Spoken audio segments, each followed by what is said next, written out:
Royal insiders in London are now describing Prince William's Iron Wall as a deliberate and carefully engineered strategy of complete disengagement designed to render the Sussexes invisible on the world stage.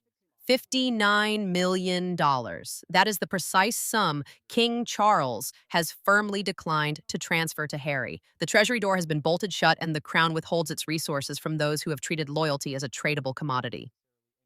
The moment Meghan Markle physically displaced the CEO of Sentebale at the Polo Trophy presentation was not merely a communications failure.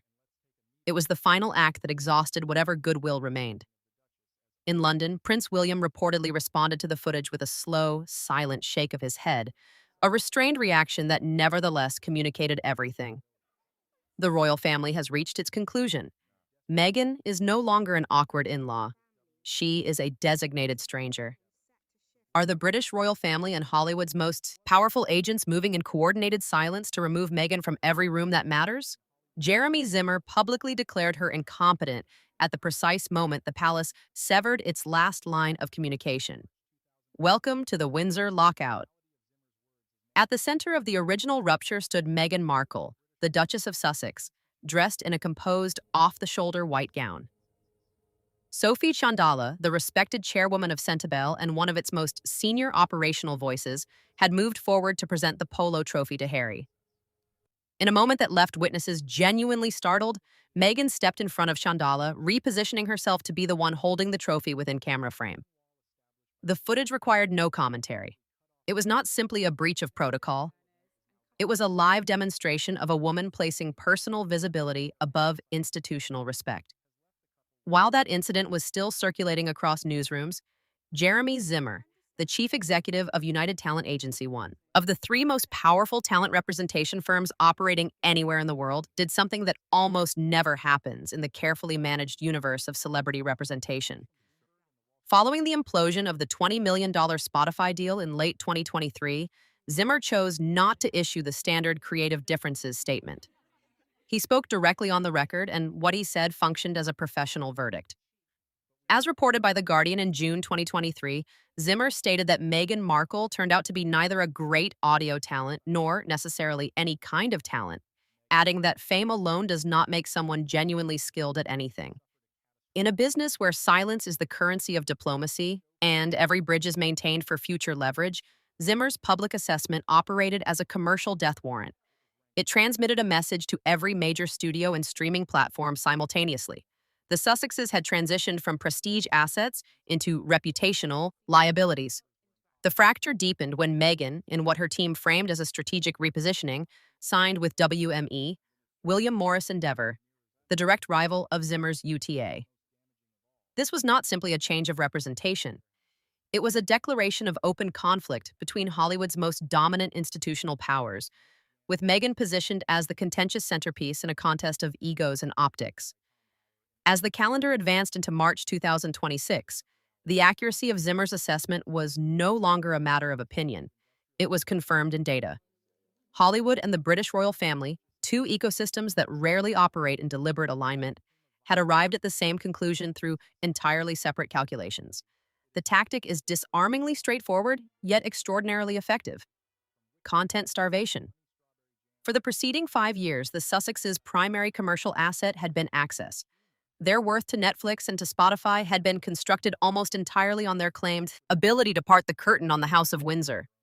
The iron wall erected by Prince William has dismantled that supply chain entirely. Every royal occasion is now protected with the precision of a state security operation. William's absolute refusal to engage with Harry outside formal legal channels, routed exclusively through the firm Harbottle and Lewis, has left the couple without a single new disclosure to monetize. Deprived of fresh royal material, Meghan was compelled to pivot toward the domestic lifestyle space, a maneuver that produced the commercially catastrophic launch of her brand As Ever. The financial consequences of that talent vacuum became impossible to obscure by early 2026. Reports published by Bloomberg and the Wall Street Journal confirmed that the original $100 million partnership agreement signed with Netflix in 2020 had been reduced to a first-look arrangement. In the language of Hollywood deal-making, a first-look agreement is the industry's polite formulation for Bring us something that works and we may pay you. Until then, there is no guaranteed income. The data that prompted Netflix's withdrawal is unambiguous. Meghan's lifestyle series, With Love, Meghan, which was positioned as the defining domestic aspirational program of its era, suffered what industry analysts at Variety described as a collapse in audience retention. The show failed entirely to appear within the platform's top 300 titles during its first season. By the first half of 2025, it had settled at position 3,436th across the entire Netflix catalog. For CEO Ted Sarandos, who had once publicly positioned himself as among the couple's most enthusiastic institutional champions, those numbers removed all ambiguity. Sources in Los Angeles have observed that Sarandos quietly distanced himself from the brand's trajectory. The industry reads such gestures with precision, perhaps the most viscerally damaging. Evidence of the brand's deterioration, however, concerns what industry observers have begun calling the ghost warehouses. While Meghan's communications team promoted As Ever as a lovingly handcrafted, artisanal collection of goods curated from her Montecito garden, investigative reporting corroborated by journalist Tom Bauer's findings exposed the industrial reality beneath the pastoral imagery. Supply chain documentation traced the products not to a farmhouse kitchen, but to commercial bottling facilities operating in Ohio and Illinois. The visual contrast between the Duchess in the garden marketing aesthetic and an industrial assembly line became one of the most widely shared symbols of what critics describe as the Sussex authenticity gap. As reported by Page Six in February 2026 and confirmed by Variety in March 2026, Netflix is currently holding in excess of $10 million in unsold As Ever inventory. This includes premium lifestyle candles returned by early purchasers after manufacturing failures, most frequently wicks that were absent or non-functional, and significant quantities of limited edition strawberry jam that failed to meet basic shelf stability standards, with consumers describing the contents as closer to a thin, watery syrup than a handcrafted preserve. Netflix, which had acquired an equity position in the brand, formally withdrew that investment on March 6, 2026, according to Deadline. The streamer is now understood to be managing the process of liquidating remaining stock without compounding its own reputational exposure in the process. The label that Spotify's Bill Simmons attached to the couple in June 2023, Grifters, has since traveled far beyond a podcast episode. It has lodged itself in the institutional memory of an industry that now treats the Sussex Association as a liability calculation rather than a prestige opportunity. If the Polo fields of Florida provided the stage for Meghan's public social displacement, the Form 990, filings of the Internal Revenue Service now provide the documentary evidence for the couple's advancing financial crisis. By March 2026, the founding myth of Sussex financial independence, the central promise of their 2020 departure from royal duties, has encountered a reality that offers no comfortable revision. The operational demands of maintaining a global power couple profile consume capital at a velocity that their diminished brand is no longer capable of matching. The 2024 tax filings for Archewell Philanthropies, the rebranded version of the Archewell Foundation, sent a pronounced signal through the philanthropic sector. As confirmed by Charity Watch in January 2026 and reported by Page Six in December 2025, the organization recorded contributions of $2.1 million against expenses of $5.1 million, generating a net deficit of approximately $2.6 million in a single calendar year.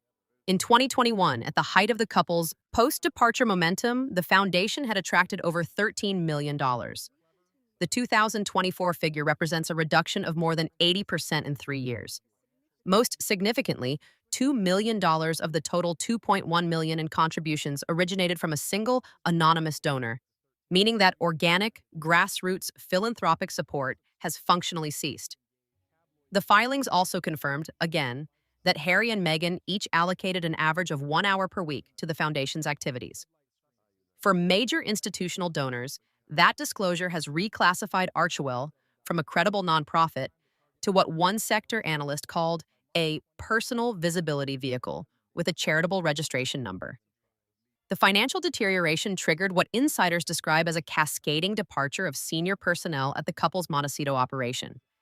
By the close of 2025, at least 5 senior executives had left, including the director of communications and the head of operations. The most symbolically significant exit was that of James Holt, a long-standing member of Harry's personal circle who returned to Britain, a move interpreted within the Sussex professional community as a definitive signal that the original ambition, the one that was supposed to conquer Hollywood, had run its course. For Harry, the crisis is not merely professional in character. It is existential in the most immediate and personal sense. Sustaining the lifestyle of a royal in voluntary exile in California carries an annual cost that would strain the finances of even the most commercially successful celebrities. Biographer Tom Bauer and financial analysts tracking the couple's expenditure estimate an annual burn rate of between $3 and $4 million. Harry's private security costs, following his third consecutive loss in the UK courts over taxpayer-funded protection in May 2025, have escalated to between $1.5 and $2 million per year in order to maintain continuous coverage for Meghan and their children in the United States. Their $14.7 million Riven Rock property in Montecito carries mortgage obligations, property taxes, and ongoing staff costs for nannies, housekeepers, and grounds maintenance, estimated at approximately $1 million annually. Years of sustained litigation against the British Home Office and multiple tabloid publishers have drawn down an estimated $1.5 to $2 million from Harry's personal inheritance. The capital left to him by Princess Diana and the Queen Mother, once regarded as a permanent financial buffer, has become a diminishing reserve. With the Spotify contract terminated and the Netflix arrangement reduced to a pay-for-performance model, the couple is confronting a liquidity problem that cannot be resolved through brand management alone. This financial architecture is the true force driving Harry's increasingly visible attempts to re-establish a channel to London. Those familiar with his current state describe him as operating in a condition of functional panic. He understands with complete clarity that once Prince William ascends the throne, an event that now feels proximate rather than theoretical, any remaining access to royal institutional resources and any residual commercial potency attached to the Sussex title may be permanently foreclosed. His desire for reconciliation has moved beyond the emotional and become mechanical. He needs the Montecito estate to remain viable. He needs the private aviation arrangements to continue. He needs the security operation to be sustained. He requires the royal brand to be restored to credibility. He needs, in the most fundamental sense, to remain a prince rather than simply a celebrity. The term grifters, first deployed publicly by Spotify executive Bill Simmons, has solidified as the defining characterization of this period. In Hollywood, where perception constructs reality at speed, the Sussexes are now regarded as a franchise that exhausted its content. The royal disclosures in Spare and the Netflix documentary were the product. Once the product was sold, the shelves were empty. The pivot to domestic goddess branding through As Ever was intended to replace that product. With $10 million in unsold jam and defective candles occupying warehouse space, and with Ted Sarandos redirecting Netflix's attention toward demonstrably profitable creators, the financial enclosure is tightening. As Harry looks toward Britain, he finds a structure that William has constructed with deliberate architectural precision. The strategy is not confrontation, it is attrition. Without royal material to package and sell, the couple has nothing left to offer the market except their debts. While financial spreadsheets in California accumulate losses, the environment at Kensington Palace has acquired the quality of a studied institutional frost. By March 2026, William's approach had evolved from the reactive anger of a wounded younger brother into the calculated posture of an institution protecting itself from a perceived external threat. This is no longer a family disagreement mediated by grief and misunderstanding. It is a managed containment of a risk assessed as real and ongoing. The Sussex's commercial operation was built on a feedback loop with the palace. Every product, the Oprah interview, the Netflix series, the memoir, derived its market value from proximity to the institution.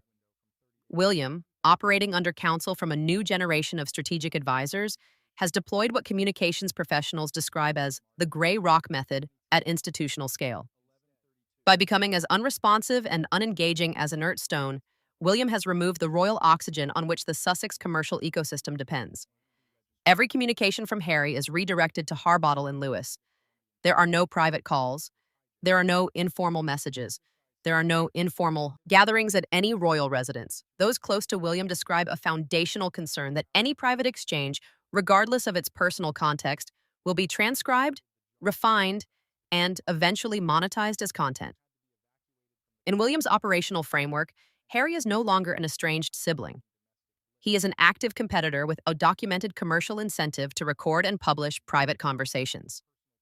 The development that has introduced the most acute anxiety into the Sussex situation is the emerging institutional movement within the palace to convert informal exile into formal legal restriction. The constitutional assumption had long been that removing a royal title demanded parliamentary legislation. The Prince Andrew precedent dissolved that assumption entirely. When Charles and William acted to remove Andrew's HRH styling and military affiliations, they did not wait for parliamentary process. They used letters patent, a royal instrument that can be executed in hours.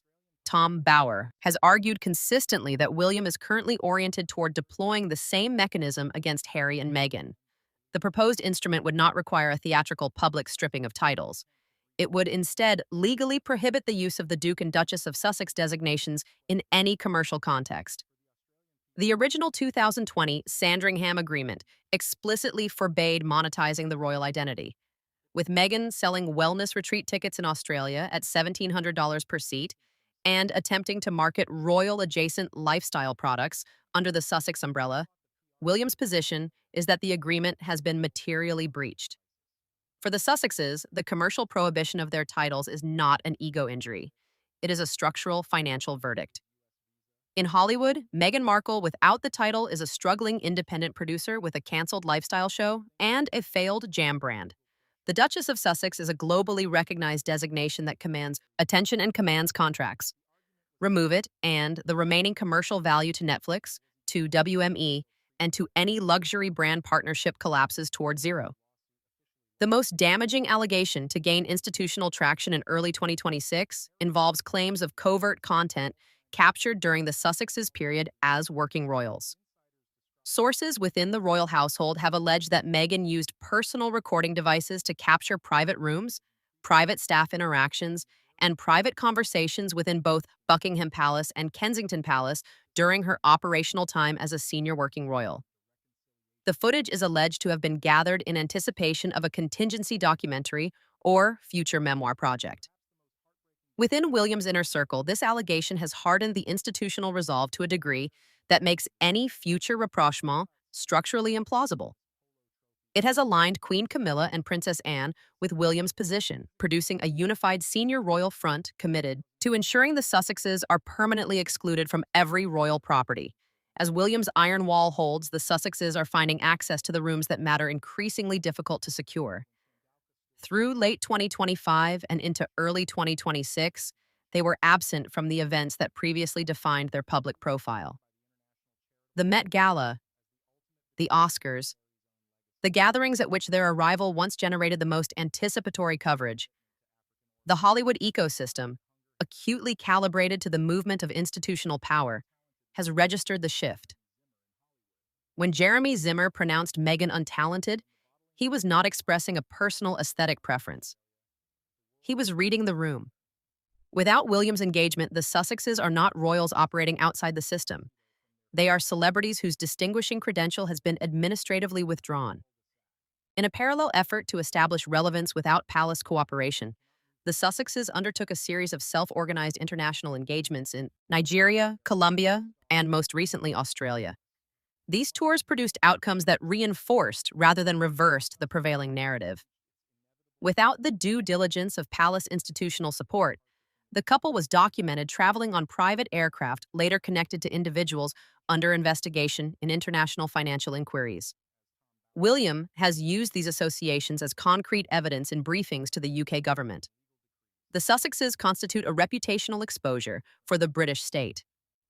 The conclusion William is engineering does not require a dramatic moment of public confrontation. He is waiting for the arithmetic to resolve itself. Without royal material to sell, and with the iron wall preventing the generation of new material, the Sussex burn rate will eventually produce a total structural collapse. By March 2026, the $100 million Netflix arrangement that was supposed to fund an indefinitely sustained global lifestyle had transformed into a logistical and reputational weight the couple could no longer carry comfortably. The transition from Commonwealth icons to struggling content producers is no longer a tabloid hypothesis. Share your thoughts, subscribe if you have not already done so, and we will continue this story in the next episode.